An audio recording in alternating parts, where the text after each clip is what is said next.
जय जगन्नाथ। आड़प मंडपरे विजे करिथिबा महाप्रभुंको महिमा को नहीं स्वतंत्र उपस्थापना को आपण को स्वागत करुछि मु शक्ति। दर्शक बंधु, रत्नवेदी छाड़ी जन्मवेदी को विजे करिछंती चतुर्धामूर्ति। वर्षके थरे रथयात्रा करी महाप्रभु आसीथिबारु पुरी उठिछि गुंडीचा मंदिर। भावमय होइछि सरधाबाली। आड़प मंडपरे दियंकु दर्शन लागी लागिछि भक्तंक धाड़ी। जगन्नाथमय होइछि नीलाचल धाम।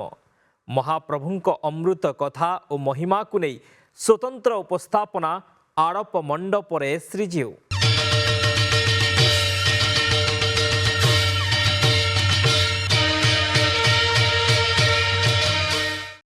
कविंक भाषारे भारत सलिले उत्कल कमल ता मध्ये केशर पुण्य नीलाचल।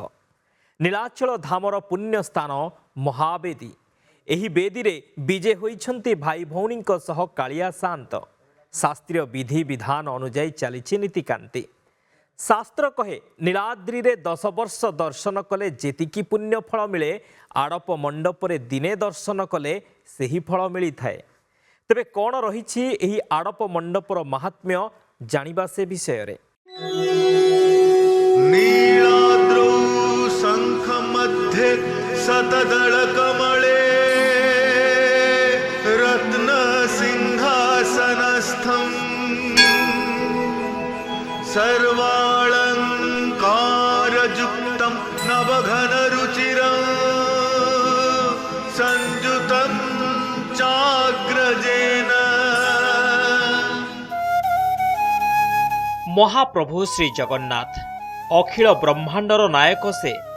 पतित जनर बंधु पुणी दुखीर रंक से। भाव को निकट आउ अभाव को दूर। अनन्य तांकर लीला। तांकु जिए डाके सीए पाए। तांकु चाहिदेले कोटि जन्मर पुण्यफल मिले। सेथिपाई तो से सबु बेले सबु काले भक्त भावरे बंधा पड़ी थांती। रथ यात्रा रे भक्त पाखको आसी थांती।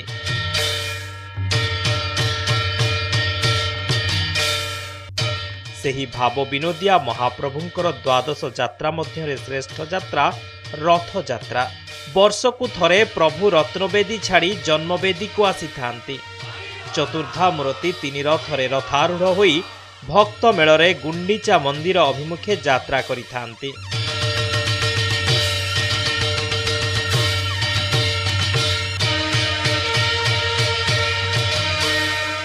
एही यात्रा रथयात्रा नवदिनात्मक यात्रा नामरे नामित।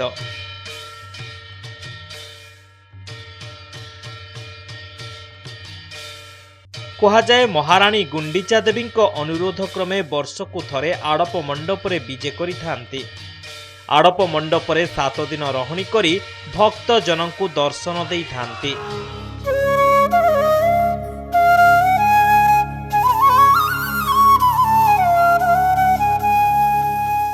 श्रीगुंडीचा मंदिर हेउछि श्रीजीउ मानंकर जन्मस्थली बा जन्मपीठ। एहाकु अंतर्वेदी, जनकपुरी, महावेदी, आड़प मंडप मध्य कहि थांती। स्कंद पुराण रे वर्णना करा जाइछि जे विष्णु उत्सव मानंक मध्यरे महावेदी महोत्सव हेउछि अत्यंत पवित्र तथा श्रेष्ठ।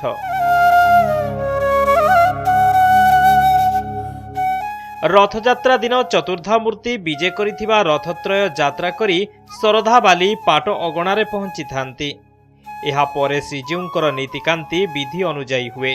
संध्या आलती, संध्या धूप, चंदन लागी बड़सिंहार बेश और भोग समाप्त हेबा परे पहुड़ आलती होइथाए।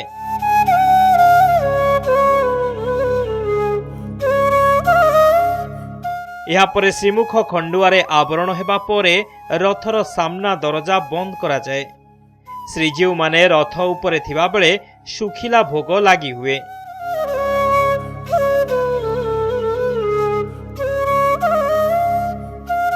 चैतन्य पंथी मानंक द्वारा आड़प मंडप परिष्कार करा जाई जलोद्धोत करा जाए। एहाकु गुंडीचा मार्जना कहा जाए। विधि अनुसार समस्त नीति बढ़ी सारिबा परे संध्यारे दियमानंकर आड़प विजे पहंडी हुए।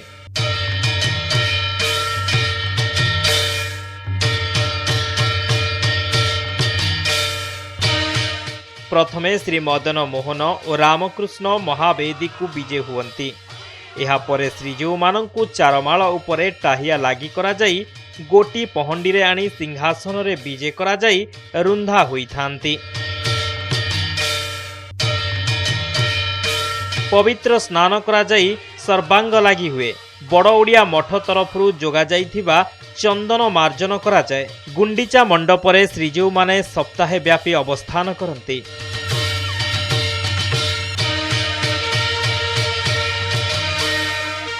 एही समय रे ध्वज पूजा हुए। बड़ ठाकुर श्री बलभद्रंक तालध्वज रथर लंगल ध्वज, मां सुभद्रांक दर्पदलन रथर पद्मध्वज और श्री जगन्नाथंक नंदीघोष रथर गरुड़ ध्वज को प्रत्यह पूजा और भोग करा सहित रथर पार्श्व देवादेवी मानंकु मध्य पूजा भोग लगी हुए।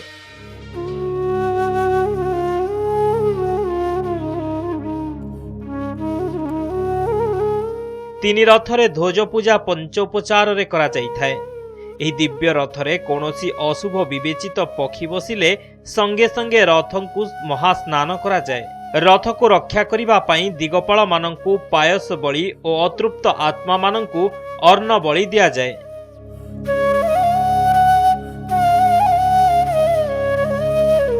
शुक्ल चतुर्थी ठारू शुक्ल नवमी पर्यंत 6 दिन गुंडीचा मंदिर रे अन्न प्रसाद प्रस्तुत हुए। भोग प्रस्तुत होई सारिबा परे नीति अनुसार श्रीजीऊ मानंकु नैवेद्य लागी करा जाए। एहा परे गुंडीचा मंदिर गर्भगृह बा विमान गृह संलग्न जगमोहन रे एक स्तंभ रे विमलांक स्थिति कल्पना करा जाइथिबारु सेठारे प्रथमे नैवेद्य समर्पित हुए। 7 दिन आड़प अवस्थान मध्यरु तृतीया, चतुर्थी और पंचमी दिन साधारण पूजा नीति हुए। आषाढ़ शुक्ल षष्ठी दिन पालित हुए हेरा पंचमी।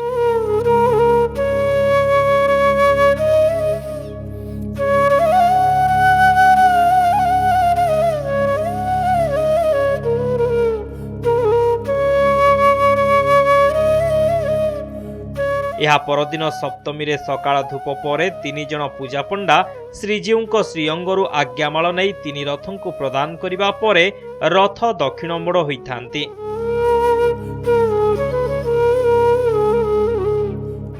शेष 3 दिन सप्तमी, अष्टमी और नवमी दिन को महारासोत्सव बा इंद्रदुम्न महोत्सव कहा जाए। नवमी रे गुंडीचा मंदिर रे अनुष्ठित हुए संध्या दर्शन। एही दर्शन अत्यंत पवित्र तथा महार्घ होइथाए।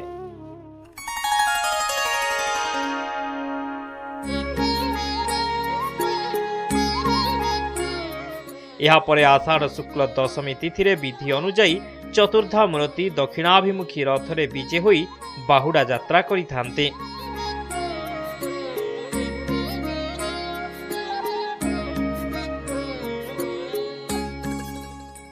दशाश्वमेध यज्ञर फलस्वरूप महावेदी तदा भवेत। यार नाम हूँ महावेदी। रत्नमंडपटा हूँ अंतर्वेदी, ये हूँ महावेदी। प्रभुंक जन्मस्थल। प्रभु विचार कले मो घरटी करिछि, ए घरटी मो का नारे नामित करी, मो माँ नारे नाम हूँ गुंडीचावाड़ी। प्रभु कहले मु गोटे यात्रा करी, ए यात्राटी का नारे नामित करी, मो माँ नारे। गुंडीचा नामे मो यात्रा परम पावनी, रथ यात्रा नामे ख्यात हेब से अवनी। भक्त मानंकर मन भितरे गोटे अदम्य इच्छा थाए, से गोटे थर आड़प मंडपरे प्रभुंकु दर्शन करिबे, आड़प अबढ़ा पाइबे। महाप्रभुंकर जो शेष 3 दिन अवस्थान रे जो रास उत्सव, जहाकु गुप्त रास बोली मध्य कहा जाए, सेठी रास पंचाध्यायी पाठ करा जाए। चैतन्य महाप्रभुंकर जो राधा प्रेम, से राधा प्रेम गोपी प्रेम रे महाप्रभु बुड़ी जानती। तेणु भक्ति रे भगवान सदा सर्वदा बसीभूत हुअंती। से भक्तिर जो अवर्णनीय धारा, से धारा रे बुड़ीबाकू भिजिबाकू, सेथिरे निजकू अनुभव करिबाकू भक्त माने आड़प मंडपरे जेतेबेले आड़प मंडपरे जीव विजय हेइथांती, तांकु दर्शन करिबा पाई दौड़ी जानती। दारुदियंक द्वादश यात्रा मध्यरे श्रेष्ठ यात्रा रथ यात्रा। आउ एई रथ यात्रार अन्य एक उपयात्रा हेउछि हेरा पंचमी।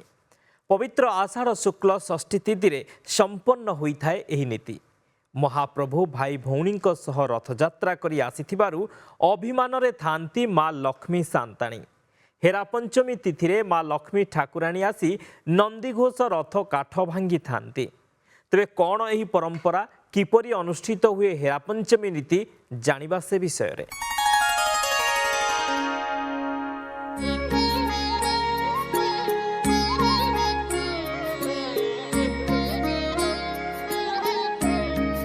महाप्रभुଙ୍କ ଏହି ପବିତ୍ର ଯାତ୍ରାର ଅନ୍ୟ ଏକ ଉପଯାତ୍ରା ହେଉଛି ହେରା ପଞ୍ଚମୀ। ମା ମହାଲକ୍ଷ୍ମୀଙ୍କୁ ଏକାକୀ ଶ୍ରୀମନ୍ଦିରରେ ଛାଡ଼ି ପ୍ରଭୁ ଭାଇ ଭଉଣୀଙ୍କ ସହ 9 ଦିନ ଯାତ୍ରାରେ ଯାଇଥାନ୍ତି ଜନ୍ମବେଦୀକୁ।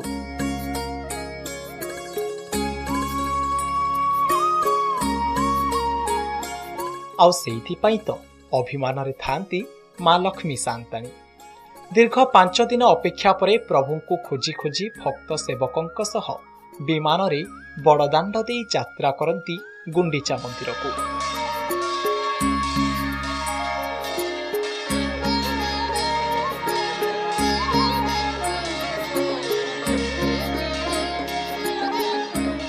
ବିମଳାଙ୍କ ଠାରୁ ମୋହଚୂର୍ଣ୍ଣ ଧରି ମହାଲକ୍ଷ୍ମୀ ଶୋଭାଯାତ୍ରାରେ ଗୁଣ୍ଡିଚା ମନ୍ଦିରକୁ ଯାଆନ୍ତି। ମାଙ୍କ ପାଖକୁ ସିଂହାସନରୁ ଶ୍ରୀ ଜଗନ୍ନାଥଙ୍କ ଆଜ୍ଞାମାଳ ଆସିଥାଏ। ଆଜ୍ଞାମାଳ ଦିଆଯିବା ପରେ ଟେରା ପଡ଼ିଥାଏ। ଭାଇ ଭଉଣୀଙ୍କ ସହ ଶ୍ରୀ ଜଗନ୍ନାଥଙ୍କୁ ଦେଖି ମାଙ୍କର ଅଭିମାନ ଆହୁରି ବଢ଼ିଯାଏ। ମା ତୁରନ୍ତ ନାକଚଣା ଦୁଆର ଦେଇ ବିମାନରେ ଚାଲି ଆସିଥାନ୍ତି।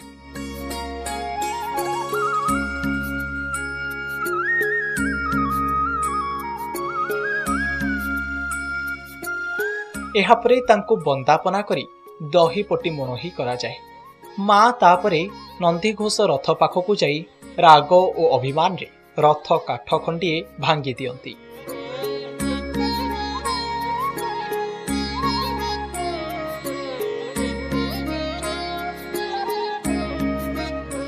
ମାଙ୍କ ମୁହଁ ଲାଜରେ ଝାଉଁଳି ପଡ଼େ। ମାଙ୍କୁ ଟେରା ପଡ଼ିବା କଥା ଏତେ ବାଧିଥାଏ ଯେ ସେ ଲାଜରେ ଶ୍ରୀମନ୍ଦିରକୁ ବଡ଼ଦାଣ୍ଡ ବାଟେ ନ ଫେରି ଗଳି ରାସ୍ତା ହେରା ଗୌରୀ ସାହି ଦେଇ ଫେରିଥାନ୍ତି। ସେପଟେ ମାଙ୍କ ମୋହଚୂର୍ଣ୍ଣ ପାଇ ଉଚ୍ଚାଟିତ ହୁଅନ୍ତି ଶ୍ରୀ ଜଗନ୍ନାଥ। ଗଜପତିଙ୍କୁ ଆଦେଶ ଦିଅନ୍ତି ରଥକୁ ଦକ୍ଷିଣ ମୋଡ଼ କରିବାକୁ। ତେଣୁ ହେରା ପଞ୍ଚମୀ ପରେ ରଥ ଦକ୍ଷିଣ ମୋଡ଼ ହୋଇଥାଏ। ହେରା ପଞ୍ଚମୀର ଏହି ଲୀଳା ମହାପ୍ରଭୁଙ୍କ ଅନ୍ୟତମ ମାନୁଷୀ ଲୀଳା। कथारे अच्छी जेबे लागे डोरी तेबे जीवाकू हुए पुरी। पुणी पुरी जाई महाप्रभु को नवमी संध्या दर्शन करिबा भाग्ୟରେ ଥିଲେ मिले। कहती एहाठारु बड़ी आउ पुण्य किछि नाही। पुरुषोत्तम क्षेत्र रे मानुषी लीला करुछंती महाप्रभु। प्रभुंक आषाढ़ शुक्ल नवमी रे संध्या दर्शन करिबाकू हजार हजार भक्त श्रद्धालुंक लागि थाए गहली। आखि सह आखि टिके मिलेई नै धन्य होइथांती भक्तजन।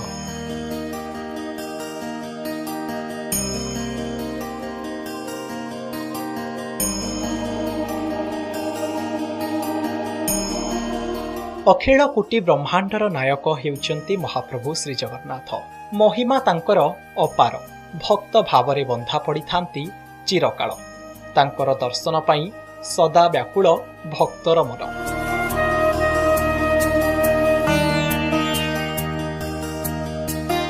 विभिन्न पुराण शास्त्र अनुजाई आषाढ़ शुक्ल नवमी दिन आड़प मंडपरे श्रीजीउंक हुए सांध्य दर्शन।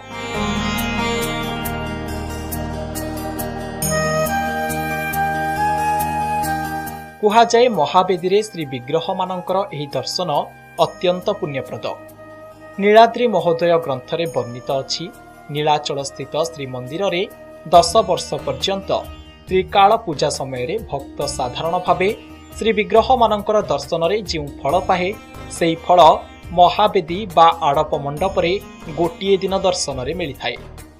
संध्या दर्शन दिन भक्त और श्रद्धालु माने श्री गुंडीचा मंदिर रे श्री विग्रह मानकु दर्शन दीपदान करिबा सह ब्राह्मण मानकु महाप्रसाद सेवन रे आप्यायित करिथांती।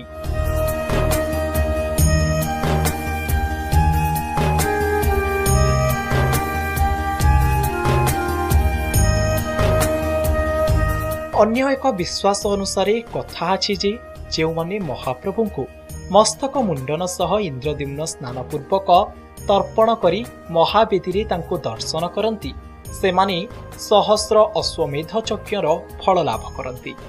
रथयात्रा समय महाप्रभुଙ୍କ ଏହି नवमी संध्या दर्शन अत्यंत महत्वपूर्ण अटे।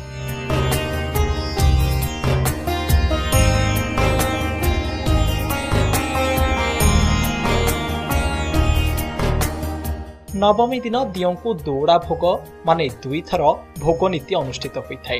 गोटे भोग शबर राजा विश्वावसुଙ୍କ सम्मान रे और अन्यटी राजा इंद्रद्युम्न सम्मान रे करा जाई थाए। एही दिवस रे पुरीर जागा आखड़ा तरफरु महाप्रभुଙ୍କୁ निशाण वंदना संपन्न हुए। एही पवित्र नवमी तिथि रे महाप्रभुଙ୍କୁ दर्शन करिबा पई बहु भक्तंकर मध्य समागम हुए।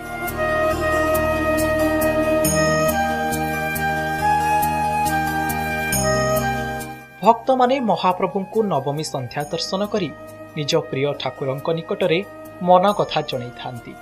एथिसह आशीर्वाद नै निजको धन्य मने करती। नवमी रात्रिर शेष प्रहर रे महाप्रभुଙ୍କ शास्त्रीय विधि अनुसार नीतिकांति संपन्न हेबा परे बाहुडा पई आरंभ हुए प्रस्तुति।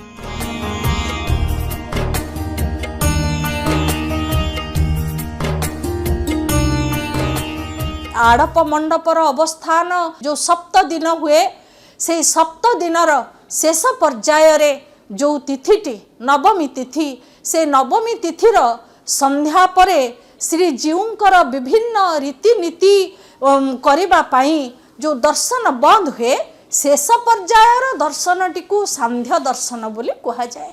तेणु से सांध्य दर्शन तापरे आउ आड़प मंडपरे दर्शन मिलिबनी प्रभुंकर से सांध्य दर्शन कले अनेक अनेक पुण्य हेई थाए बोली ता सहित ए दिन गुड़िकरे इंद्रद्युम्न पुष्करिणी रे स्नान करी जप तप ध्यान करी पितृपुरुषंकु जल तर्पण करी महाप्रभुंकु जदि दर्शन करा जाए ताहले उत्तर पुरुष अतीत पुरुष समस्तंक सहित इहलोकरे मनीष अशेष कल्याण पाई तार निजर मुक्तिर धारा खोली देई थाए बोली विश्वास रहिछि। दियंक दिव्य बाहुडा यात्रा एही यात्रा पवित्र रथयात्रार एक अंशविशेष। बाहुडा यात्रार प्रस्तुति करा जाई रथ दक्षिण मोड़ हुअंती। शुक्ल दशमी तिथि रे समस्त शास्त्रीय विधि विधान अनुसार चतुर्धामूर्ति रथरे विजे होई श्रीमंदिर अभिमुखे बाहुड़ी थांती। अगणित भक्त श्रद्धालु दियंक तीन रथ को टाणी टाणी सिंहद्वार सम्मुख को नहीं थांती। एही यात्रा समय सृष्टि हुए भक्तिमय परिवेश। तेबे किपरि अनुष्ठित हुए दियंकर बाहुडा यात्रा जानिबा से विषय रे।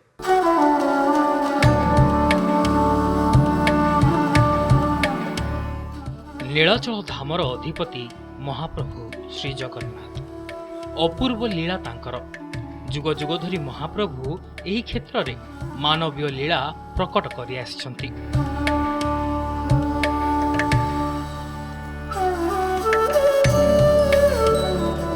एही लीला मध्यरु प्रभुंकर रथयात्रा लीला जगत प्रसिद्ध। स्कंद पुराण उत्कल खंडरे रथयात्रा को तीन भागरे विभक्त करा जाइछि यथा पूर्व यात्रा, गुंडीचा मंडप अवस्थान और बाहुडा यात्रा। चतुर्धा मूर्ति रथयात्रा करि आसिथिले। आड़ मंडप परे 7 दिन रहणी परे पुणी रथरे विजे हुई श्रीमंदिर मुहां होई बाहुडिबे। दियंकर एही यात्रा बाहुडा यात्रा।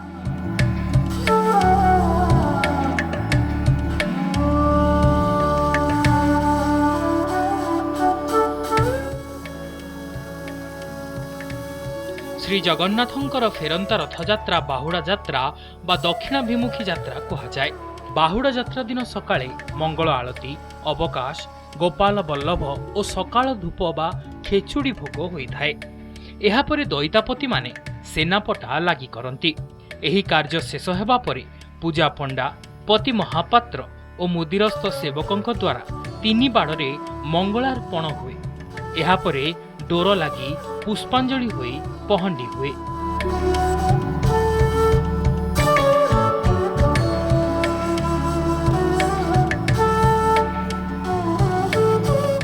ଦିଅଁମାନେ ଭକ୍ତ ସେବାୟତଙ୍କ ଗହଣରେ ଧାଡ଼ି ପହଣ୍ଡିରେ ଆସି ତିନି ରଥରେ ବିଜେ କରିଥାନ୍ତି।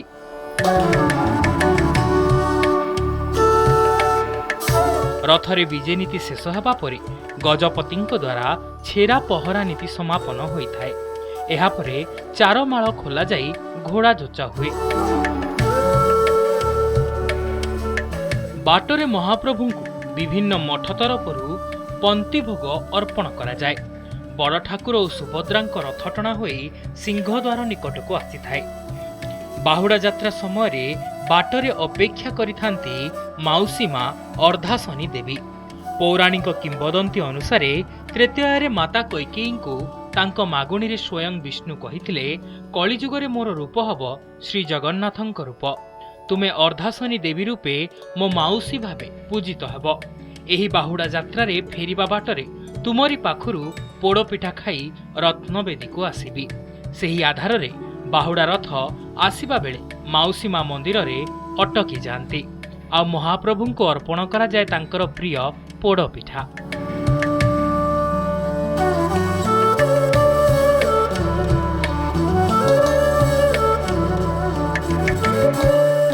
ଏହି ପୋଡ଼ପିଠା ଛେନା, ଗହମ, ଅଟା, ଚିନି, ପିସ୍ତା ବାଦାମ, ଶୁଦ୍ଧ ଘିଅ, ଅଳେଇଚ, ଲବଙ୍ଗ ଆଦି ଦ୍ରବ୍ୟରେ ମିଶ୍ରଣ ହୋଇ ପ୍ରସ୍ତୁତ ହୋଇଥାଏ। ଏହାର ନାମ ପୋଡ଼ପିଠା ହୋଇଥିଲେ ହେଁ ବାସ୍ତବରେ ଏହା ପୋଡ଼ାଯାଏ ନାହିଁ। ଏ ସମସ୍ତ ଦ୍ରବ୍ୟକୁ ଏକତ୍ର କରି ଏକ ମାଟି ତାଡ଼ରେ ରଖି ତାହା ଉପରେ ଢାଙ୍କୁଣୀ ଘୋଡ଼ାଯାଏ। ତାଡ଼ରେ ପୂର୍ବରୁ ପାଣି ଦିଆଯାଇ ରଖାଯାଇଥାଏ। ଏହାକୁ ଚୁଲିରେ ବସାଇ ପ୍ରାୟ 8ରୁ 10 ଘଣ୍ଟା ପର୍ଯ୍ୟନ୍ତ ସିଝାଇ ଥଣ୍ଡା ହେଲା ପରେ ଖଣ୍ଡ ଖଣ୍ଡ କଟାଯାଇ ଘିଅରେ ଛଣାଯାଏ। ପରେ ଏହାକୁ ହାଣ୍ଡି ବା କୁଡ଼ୁଆରେ ରଖାଯାଇ ଭୋଗ କରାଯାଏ।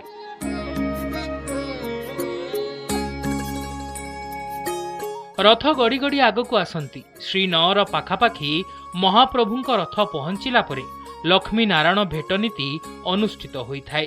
ମା ମହାଲକ୍ଷ୍ମୀ ଶ୍ରୀମନ୍ଦିରରୁ ଆସି ସେଠାରେ ବିଜେ କରିଥାନ୍ତି।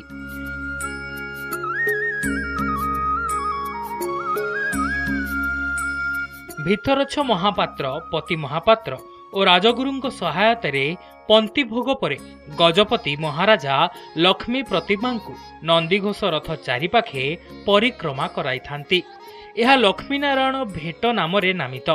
ଏହାପରେ ତିନି ରଥ ସିଂହଦ୍ୱାର ପାଖେ ପହଞ୍ଚିଲା ପରେ ସମସ୍ତ ନୀତିକାନ୍ତି ସମ୍ପନ୍ନ ହୋଇଥାଏ। ଏଇଠି ଶେଷ ହୋଇଥାଏ ମହାପ୍ରଭୁଙ୍କ ବାହୁଡ଼ା ଯାତ୍ରା। ମହାପ୍ରଭୁଙ୍କ ବାହୁଡ଼ା ଯାତ୍ରା ଦର୍ଶନ କରି ଭକ୍ତମାନେ ଧନ୍ୟ ମନେ କରିଥାନ୍ତି।